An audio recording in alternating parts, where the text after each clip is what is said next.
ফারুক মারা গেলে নায়ক, আর এক নায়ক দাঁড়াইছেন হিরো আলম। সাত মাথায় দেখে হিরো আলমকে বলছিলাম, ভাই আপনি যে কালো হিরো কেমনে হন? কয় হুজুর 2-4 বছর অপেক্ষা করেন। 18 সালে বলছিলাম। ওর যে প্ল্যান এইরকম ছিল তা আর জানি না। ও কিন্তু ফর্সা দেখা যায় এখন, আসলে ফর্সা না, একেবারে কালো তো কালো, অধিক কালো। কিন্তু ছেলেটার মন খুব ভালো, খুব ভালো ছেলেটার মন, নম্র ভদ্র।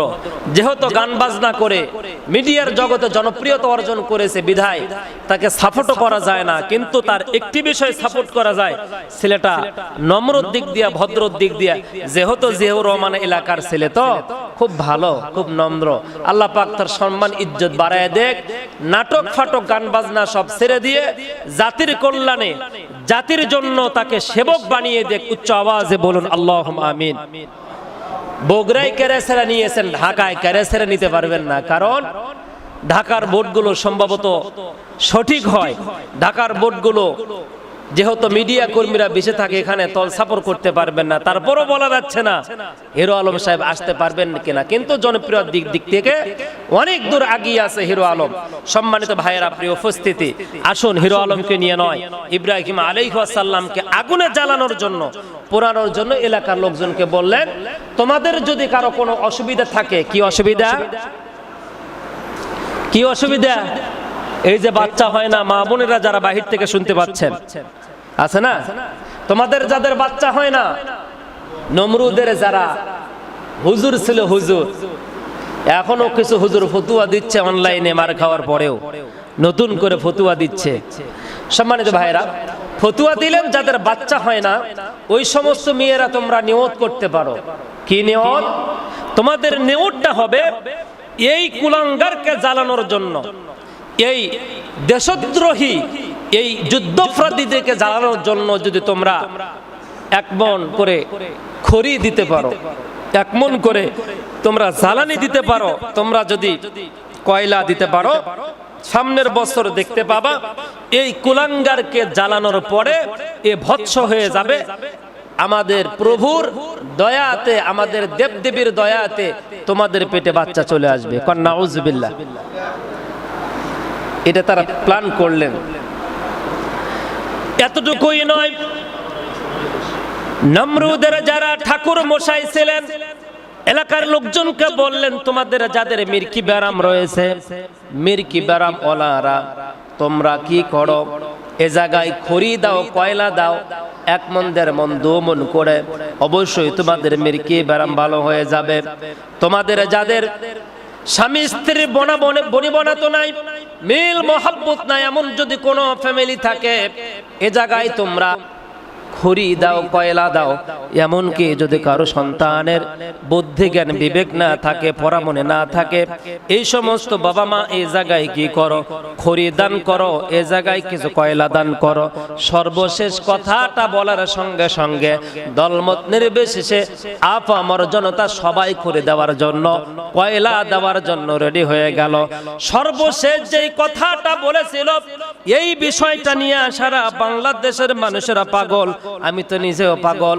আমার ভাইরা, সর্বশেষ যেই কথাটা বলেছিলেন, নমরুদের ওই সমস্ত ঠাকুর মশাই বললেন, ধর্মীয় নেতারা বললেন, গণকেরা বললেন, তোমাদের যাদের ব্যবসায় বরকত নাই, ব্যবসায় যারা লেনদেনে তোমরা যারা স্বাবলম্বী হতে পারো না, দোকানে বেচা কেনা নাই, সংসারে বরকত নাই, গোয়ালে গরু হয় না, পুকুরে মাছ হয় না, দেশে ইনকাম করতে পারো না, বিদেশে যাও, বিদেশ থেকে তোমরা যারা টাকা আনতে পারো না, এই সমস্ত ব্যক্তিরা মুহূর্তের ভিতরে যদি বড়লোক হইতে চাও, তাহলে বলি এই কুলাঙ্গারকে জ্বালানোর জন্য কিছু কাঠখড়ি দিয়ে দাও, কিছু তোমরা কয়লা দিয়ে দাও। মুহূর্তের ভিতরে 6 মাস না যেতে তোমরা কোটিপতি হয়ে যাবা, বড়লোক হয়ে যাবা, আর তোমরা গরিব থাকবে না, তোমাদের বংশ পর্যন্ত গরিব থাকবে না। জোরে বলেন না নাউজুবিল্লাহ। পাগল হয়ে গেল জনগণ।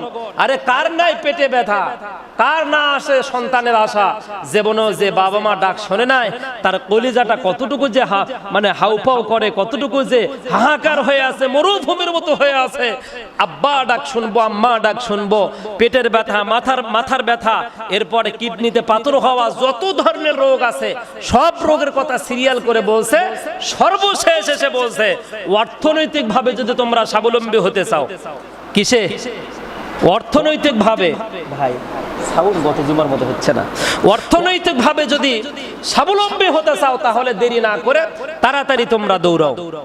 কোথায় দৌড়াও? তাড়াতাড়ি করে বাড়িতে যাও, কাঠখড়ি নিয়ে আসো, নিয়ে এসে তোমরা দিয়ে দাও এই জায়গায়। আমার ভাইরা বলেন তো, টাকার জন্য কি না করি, টাকার জন্য কি না করি, কতটা মানুষ হয়ে যায় আমরা। টাকায় দেখেন, টাকায় দেখেন, অনলাইন খোলেন, টাকায় দেখেন, অনলাইন খোলেন। নোয়াখালীর একটি ঘটনা, মা ও মেয়েকে দুইজনকে হত্যা করেছে। ওমান থেকে ফেরত আসে একজন ভাই, আপনারা দেখেছেন অনলাইনে, দেখেন নাই? আপনারা অনেকেই দেখেছেন। আজকে আমি দেখলাম, আমরা অনেক সময় ইউটিউবে, ফেসবুকে বিভিন্ন বিষয়ে জানার জন্য, খোঁজার জন্য ঢুকি, কারণ অনলাইনটা এমন একটি প্রযুক্তি ব্যবস্থাটা এমন হয়ে গিয়েছে, যেমন বিদ্যুৎ ছাড়া জীবন চলে না, এখন অনলাইন ছাড়া মনে হচ্ছে আমাদের অধ্যয়ন করাও সম্ভব হয় না, দেশ বিদেশ থেকে খবর নেওয়াটাও অসম্ভব হয়ে যায়। প্রত্যেকটা বিষয় অনলাইনটা হয়ে গিয়েছে আমাদের অপরিহার্য একটি বিষয়। প্রিয় ভাইয়েরা, ওমান থেকে ফেরত আসা প্রতিষ্ঠিত, প্রত্যেকটা ব্যক্তি প্রতিষ্ঠিত হতে চায় অর্থনৈতিকভাবে, সেই জন্য টাকা পয়সা ঋণ করে, টাকা পয়সা গরু বিক্রি করে, শ্বশুর বাড়ি থেকে নিয়ে, বন্ধু বান্ধব থেকে নিয়ে, বোন ভাই দুলা ভাই বিভিন্ন জায়গা থেকে টাকা পয়সা নিয়ে 4-5 লক্ষ টাকা দিয়ে আমরা বিদেশে পাড়ি জমাই 5-7-10 বছরের জন্য। আর এই বিদেশে যারা যায়, প্রবাসে যারা থাকে, এদের ভিতরে 1 লক্ষর ভিতরে মাত্র মনে হয় 5,000 মানুষ শান্তিতে আছে, আর 95,000 মানুষ অশান্তিতে আছে। একটাই কারণ, সেটাই হলো হয় সে নিজে পরক্রিয়া প্রেমে আসক্ত, নয়তোবা তার স্ত্রী পরক্রিয়া প্রেমে আসক্ত।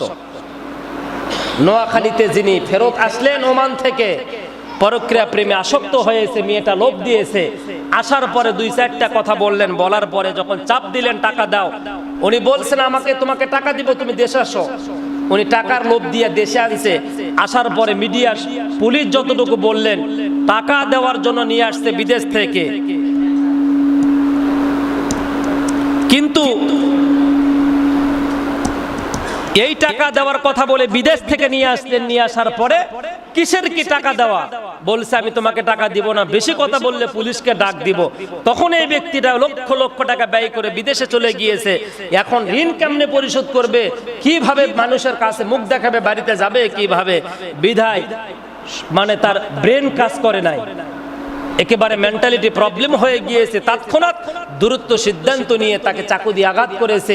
মেয়ের ঘুমন্ত ঘরে গিয়েছে, মেয়েটাকে দেখে যখন চিৎকার দিয়েছে, মেয়েটাকেও আঘাত করেছে।